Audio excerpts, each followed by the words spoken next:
Go. Hello guys, so mag-estimate ko karon og baboy. So mas pabor ni siya sa katunay mga baboy para dili na ma-stress inyong baboy. So mag-body weight estimation mo. So mao ni ang kinahanglan niya, tip measure lang or sukdanan. Una, imong isukod iyang heart girth. So diri sa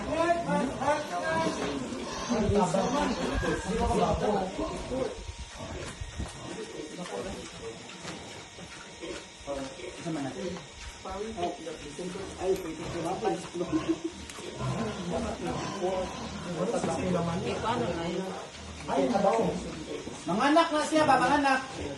So, mo ni iyang heart girth. So, ilista ninyo 50. So, 50 iyang heart girth. Tapos, iyang body length. Diri tumoy sa 8 kog or punuan sa 8 kog padong sa pila pang heart girth? 50. Isa man, isa-isa ko niyo. So, inches ang gamiton ha kung magsukod. Diri sa bunitira. Kuno ang CM man lagi na katong gaina CM.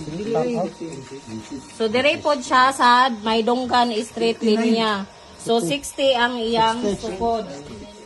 Unya, ang iyang sukdo ni mo diri sa punuan sa ikog. So, ang formula na is heart girth times times body length. Ang answer, i-divide equals. So, nya, mo to answer, i-divide nimo sa 400.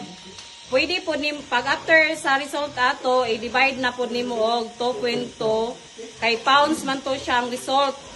So i-divide nimo og 2.2, mao na din to siyang result is kilos. Pwede po nimo siya i-divide og times answer niya times 0.4535. So ang result po dato niya is kilos na gyapon. So same ra siya sa 2.2. So, hinaot makatabang ni sa mga nagbaboy kay para bulto-bulto makabalo na mo og pila ka kilo inyong baboy dili na siya may stress sige og timbang-timbang. Unya makabalo na mo sa buyer kung ang kuanon sa buyer makabalo na mo og pila jud ang kilo sa inyong baboy or pila ang presyo. So, maura to dagang salamat. 70